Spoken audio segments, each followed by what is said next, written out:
I'm on a quest to beat and rate every single PlayStation 2 RPG, TRPG, action RPG, and everything in between. That's over 160 titles. After I beat a game, I'll be making a video where I go through the 10 things I liked and 10 things I did not like in my playthrough. I'll also be giving each game an overall rating and comparing it to the other completed titles.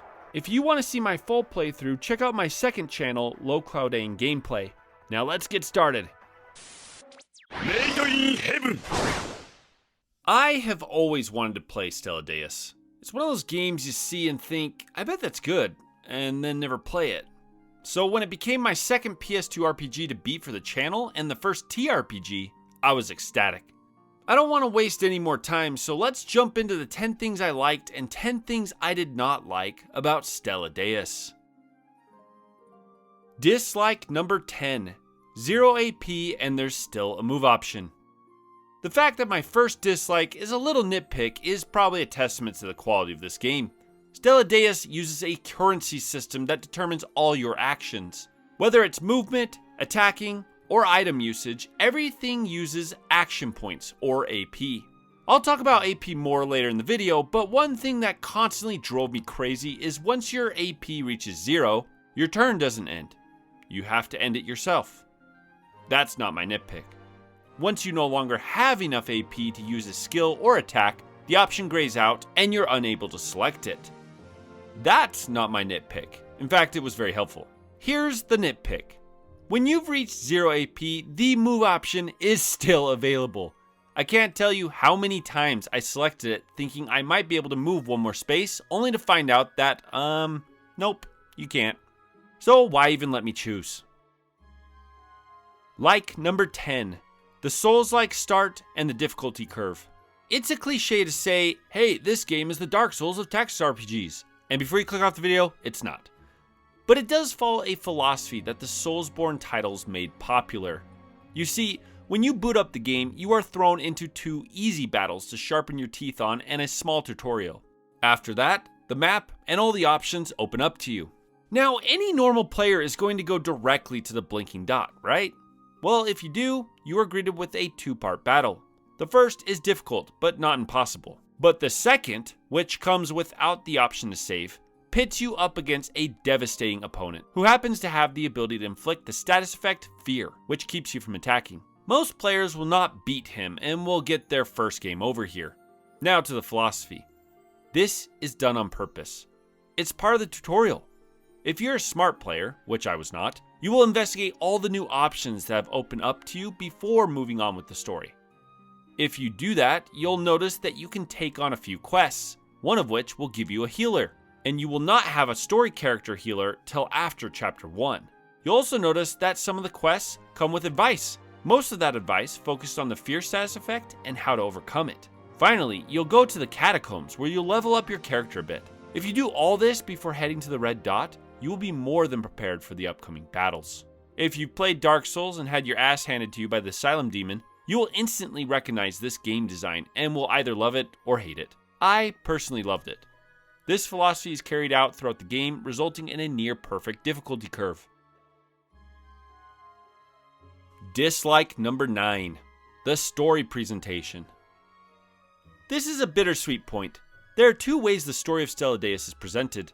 The first uses the absolutely breathtaking pixel art, where the other uses the equally impeccable artwork of Shigenori Soejima. Sure, the voice acting ranges from passable to laughably bad, but the writing is pretty good. So what's the problem? Well, it's hard to explain. The story of Stella Deus is about a dying world, an oppressive empire, and an apathetic religion. It involved thousands of people with many races and kingdoms. But despite the perfect pixel art and the incredible detailed character portraits, it feels empty. Comrades, at long last, our light has returned. We no longer need to fear the miasma, thanks to the teachings of Ekwe. However, one evil man has risen up to steal our hard-earned peace. That man is named Dignus. We must defeat him. It is necessary both to fulfill God's desire and to restore peace. Now, if we will all quiet down. Okay. There are only a handful of characters in this story, and aside from the main cast and a few others, there is no other character art. Almost all side characters are represented by the enemy sprites, which means that there is no unique identifiers from character to character, ultimately leaving the world and story feeling bare and unemotional.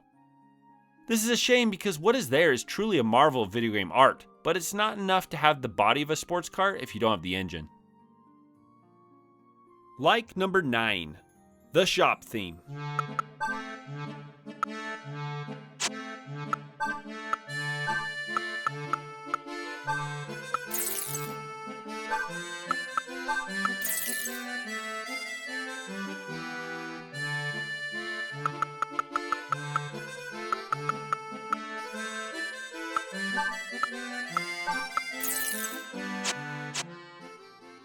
Dislike number 8, the item fusion interface. In Stella Deus, you can fuse items together using the guild. Throughout the story, you will get notifications that the shop has new items. This is a sort of progression tool, as the game secretly wants you to mess around constantly with this mechanic. All items are assigned a level, and as you progress, higher levels become available to you until you reach level 9.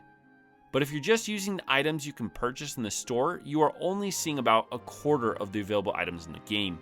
As I mentioned, there are item levels, and by the end of your playthrough, you'll be able to purchase up to level 9. But in Stella Deus, the item levels go all the way to 16. The only way to get these coveted items is to fuse them, which sucks, because Stella Deus does you no favors. When fusing items together, you select the first one, then the second, and after selecting both, you are finally presented the outcome of the fusion. This means that in order to see what items you can create, you must choose 2 every time.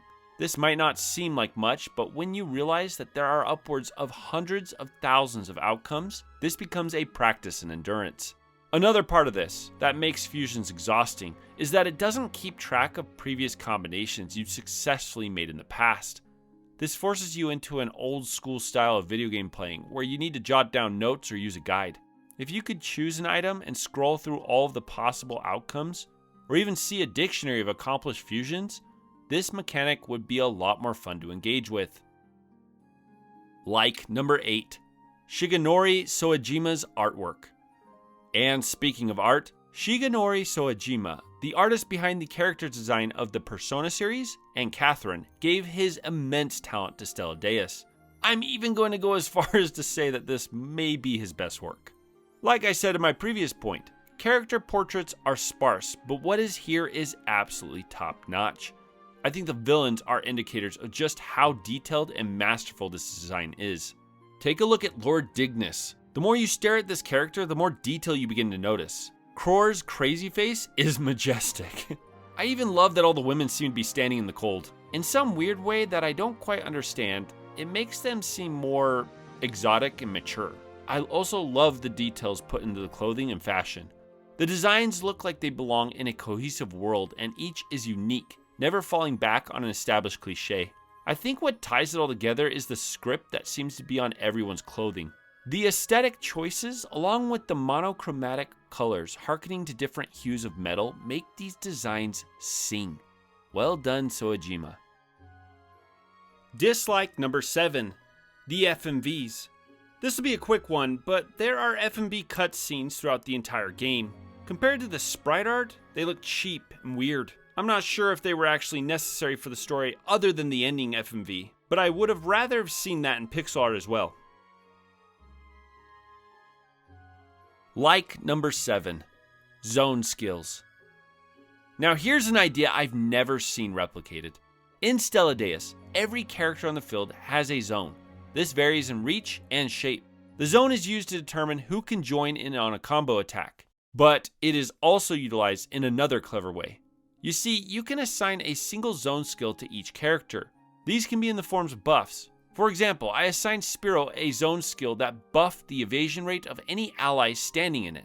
They can also be debuffs, or even status elements. My favorites are the ones that increase the cost of AP for your enemy, making it difficult for an opponent to move or pull multiple attacks on a squishy target. This was so much fun to mess around with and adds a whole new level of strategy that is unique to this SRPG. Having to check enemy zone skills and zone layout became routine when entering a battle and forced me to adjust my strategy. Dislike number 6. Spiro, Nebula, and Echidna's voice actors. We're here on business, so we don't have time for child's play. Why don't you try again in about 10 years, little man? What? How dare you? Look, if you're going into any PS2 title expecting Shakespeare level of deliverance, then you're an idiot. This was the beginning of the voiceover age in video games and needed some time to grow. When I was researching this game and read up on Reddit posts or watched reviews on YouTube, many people said that the voice acting was atrocious. Let's just say I was expecting a lot worse. In fact, there were some rather well done voiceovers. I felt like Jade and Linnea stood out. That is a very pretty man. Wait, I've seen him before. But there were 3 voices that were so bad that they constantly took me out of the experience. I mean, someone must have been very persuasive on the casting couch. We'll start with the protagonist Spiro. You know, the guy you're going to listen to for the majority of the game. Now, out of the 3 I'm highlighting, Spiro's voice actor isn't the worst. But to have a protagonist who delivers his lines with such intense boredom and disinterest just didn't mesh with me. Nebula was a whole different level of bad. She's one of the main villains of the story and is seen as a silk-tongued antagonist, someone who sits in the background and manipulates the events from the shadows. Unfortunately, every time she spoke, I heard nothing she said. Ignorant and simple-minded. Have you ever stopped to think about the tripe coming out of your mouth? What do you think started the spread of the miasma? Foolish humans, of course. Why does such a worthless species deserve any hope at all? You must realize that with a second chance, humanity will just repeat the exact same mistakes all over again. I would wager my house that the voice actress, to put it kindly, has never had any previous experience in voice acting. Which brings us to the final voiceover. Echidna is the boobacious dominatrix who gets turned on when thinking of inflicting pain. Now, listen to this and tell me if that comes across or not. You know what I like to hear. You've been thinking about me this whole time? Shut up! Give me back my sword. Men have such one-track minds. You sure you're ready for me, boy?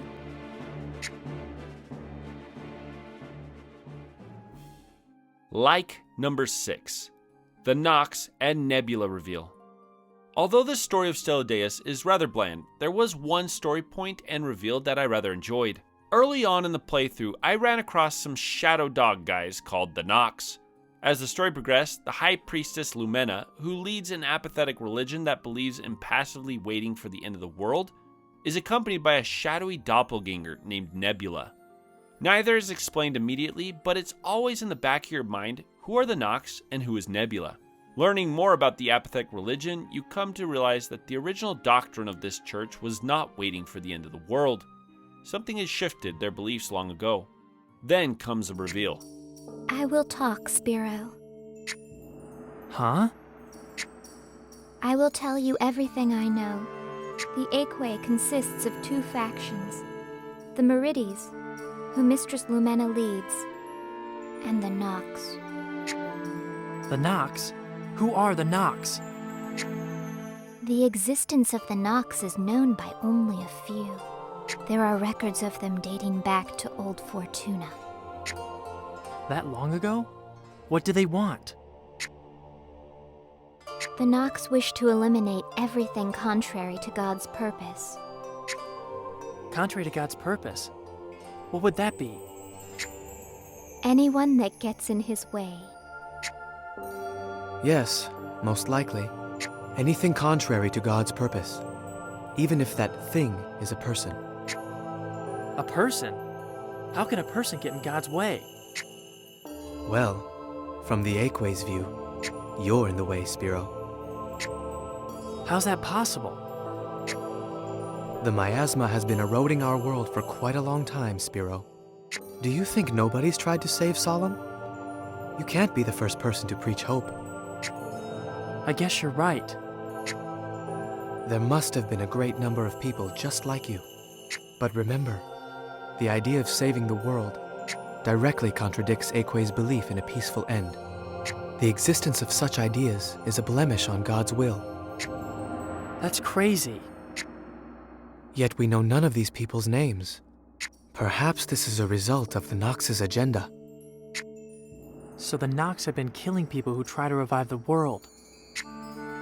It makes a great deal of sense. The Knox have perpetuated this ideal by eliminating all rival opinions. They've been controlling people's beliefs. Yes, they have molded the world into their own image. Connecting Nebula with the Knox and how they've used the beliefs of the people to their advantage made for some good storytelling. Dislike number 5. The class system. Stella Deus messes around with many different mechanics. You have item fusion, hidden characters, skill customization, manual stat increases, terrain effects, quests, and about a dozen other things. But one mechanic that felt thrown in at the last minute and failed to do anything significant was the class system. Once a character's specific stats reached a certain number, you can use a special item to change their class. This comes with an increase in stats and some new skills to learn. So in essence, it's an uber level up. But what makes it a class? Can it be customized? No. Can you choose from a selection of classes? Absolutely not. There really isn't a reason for it. At some point, someone at Atlas thought, hey, they should have classes. Like number 5, the AP system. One of the extremely successful mechanics in Stella Deus, and a mechanic that set it apart from all other SRPGs, is the AP system. I explained this earlier, but as a recap, you have a pool of action currency called AP. At the beginning of each turn, you have 100, and every action, whether it's moving, attacking, using items, skills, or magic, uses up said AP.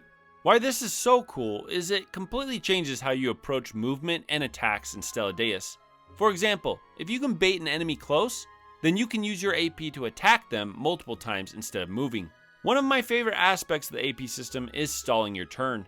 If you don't have an action you want to perform this turn, instead of sacrificing your turn and having to wait for the next one, you can spend your AP to decide when your next turn will come up.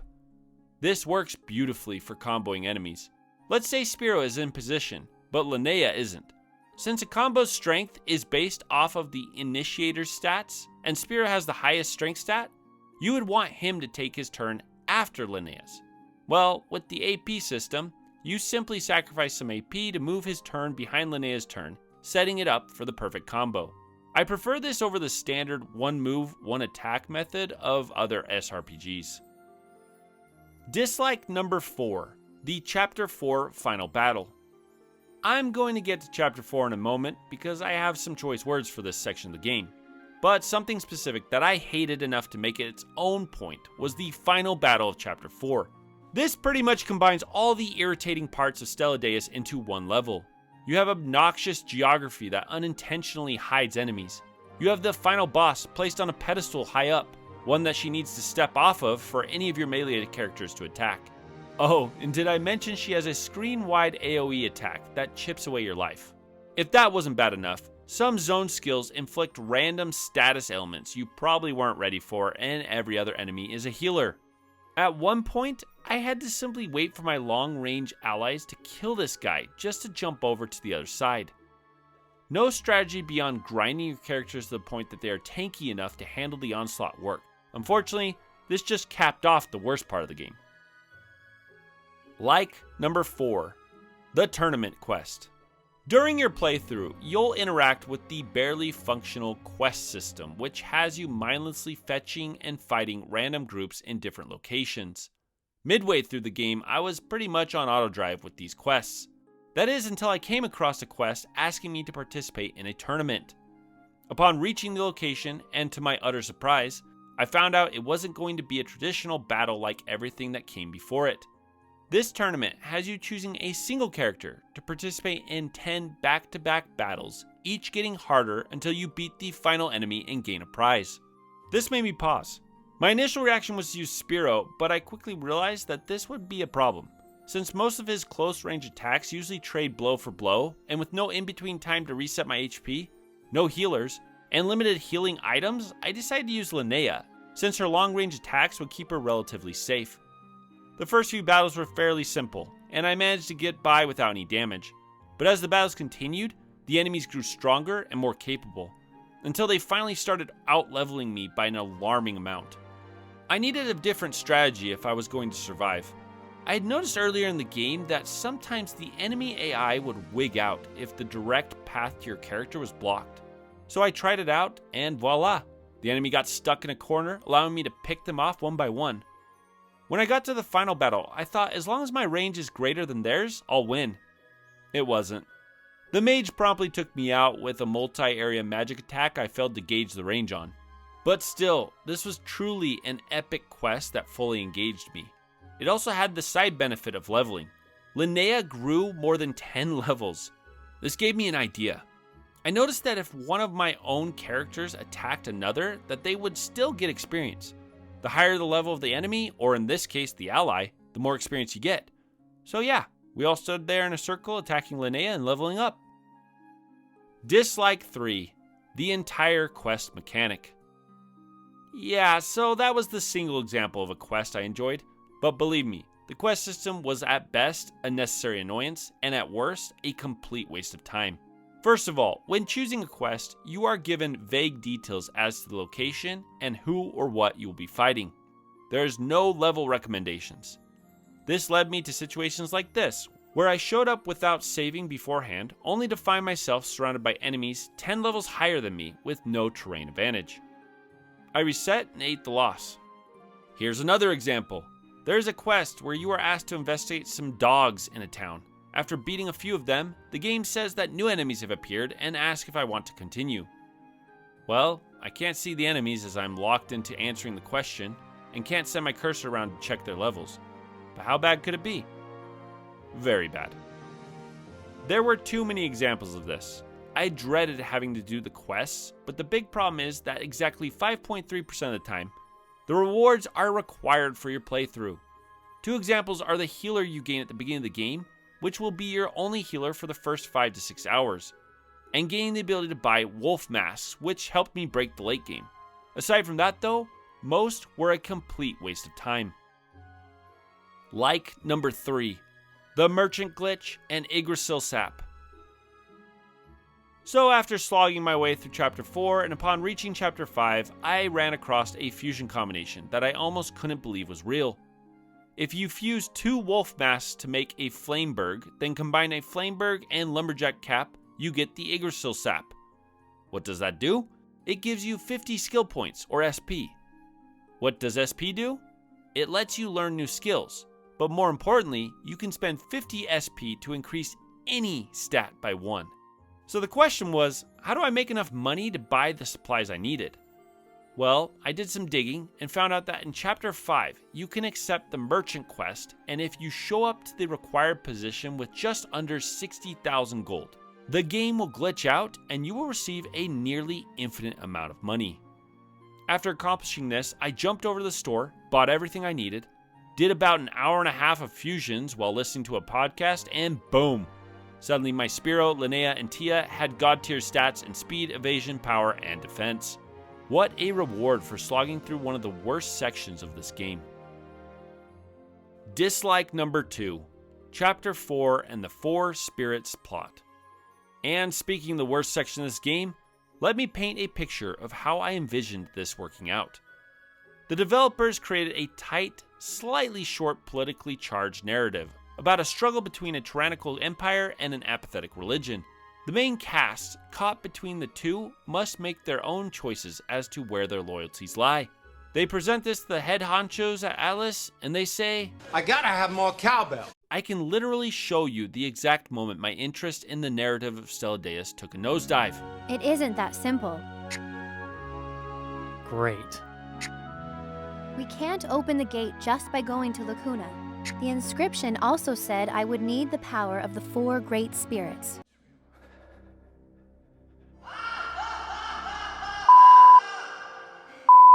Yes, you heard that right. We need to go around collecting the 4 elemental spirits in order to defeat the Emperor. And thus ensues the longest chapter in the game. Nothing interesting happens here, and the process is so incredibly predictable that I ended up listening to an entire audiobook while I played. Thou hast proven worthy of my assistance. Thou hast proven worthy of my assistance. Thou hast proven worthy of my assistance. Thou hast proven worthy of my assistance. The hardest part of this is that it could have easily been a better experience despite the Four Spirits narrative. You see, there are some intriguing characters introduced in the previous chapters. A standout is Echidna, who is a general in the Imperial Army but seems to be disinterested in anything other than collecting the legendary weapons. Why not explore this? I recruited her at the beginning of Chapter 5, but why not Chapter 4? I was able to recruit Tia in Chapter 4, and that helped the variety a little, but ultimately Chapter 4 dragged on for far too long, with an absolutely predictable structure that nearly destroyed my experience. Nearly. Like number 2, Chapter 5. Luckily for Stella Deus, after persevering through Chapter 4, I was rewarded with one of the shortest, yet most exciting chapters in the game. I've already explained the merchant glitch and accessing unlimited funds. This followed a fusion spree where I created weapons stronger than the legendary weapons. And speaking of the legendary weapons, you also get access to everyone's final quest, which unlocks their final class. This opened up the best skills and passive skills in the game. After queuing up my optimal team, I jumped into the story section and was not disappointed. First up is a battle with Echidna. Here, if you've overkilled her in all previous battles and have completed Spiro's final quest, you will recruit her. It's unfortunate as this was the end of the game and I really didn't have a reason to add her to my team. But hey, she has big boobs and a sword, so of course she joined the squad. See ya, Gray.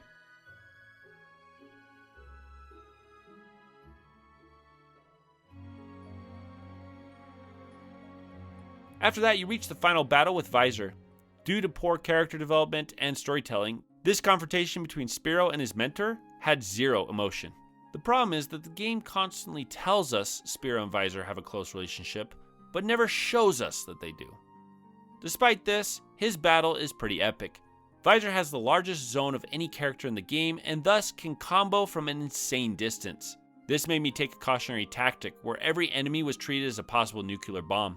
I loved how each battle in Chapter 5 required different tactics. After the Visor fight comes one of the most challenging battles in the game, or at least the most challenging battle that wasn't completely cheap like the final battle in Chapter 4. This battle is your first confrontation with the Emperor. It's a straight shot to the boss, and only a handful of enemies are in your way. What could possibly go wrong?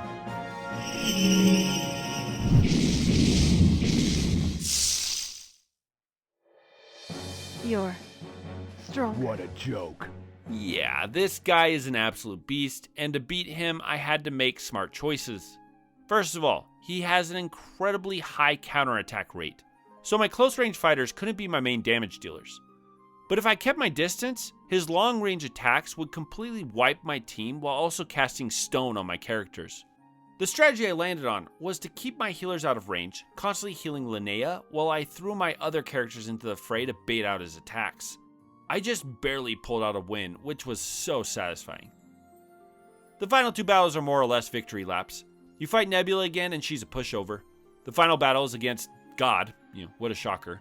This wasn't a difficult battle, but it was really fun to gang up against this guy on one of the coolest battlefields in the game. And that's it, that's the game.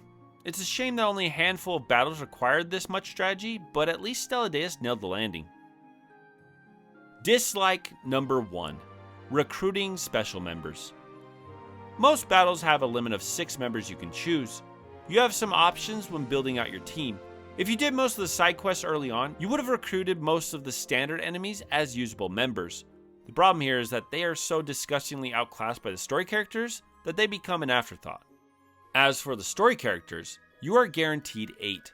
Spiro, Linnea, Avis, Lumena, Gray, Adara, Gallant, and Prie. All 8 of these characters have decent coverage for a team and are all you will really need for a playthrough. But that's not that fun. There are 4 secret characters you can recruit: Jade, Tia, Echidna, and Visor. Tia is the easiest to gain and most players will do it without realizing she's a secret character. But gaining the other 3 characters is a complete mess. Even following a guide, this is one of the most cumbersome and irritating experiences I have ever had.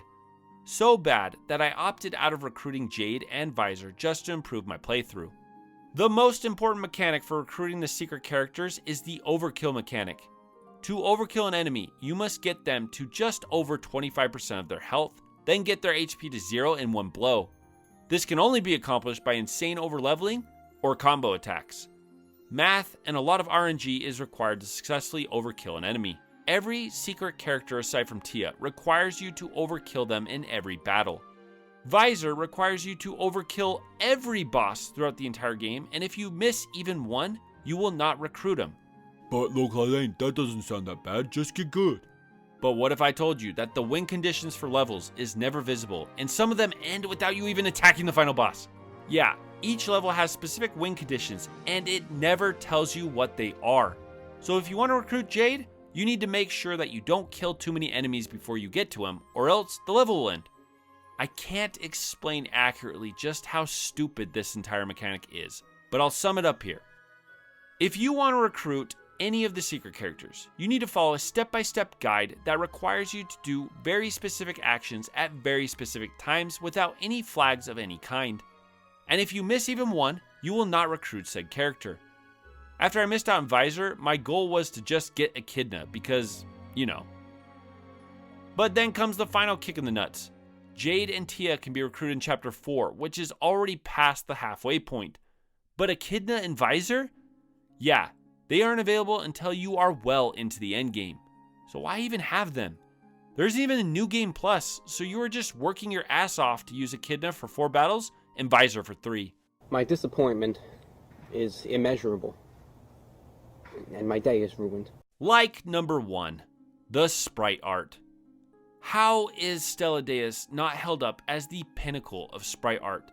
When I hear people talk about sprites, it's always games like Octopath Traveler, Final Fantasy VI, or Chrono Trigger. None of those even hold a candle to this. The constant movement, attention to detail, the translation of Shigenori Sojima's artwork is perfected here. I mean, let's examine some of these up close. Look at Baba's laugh. Check out Adara's hair.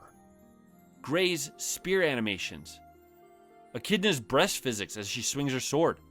Lumena's robes as she floats above the ground. Jade flipping his knives. Nebula's entrance.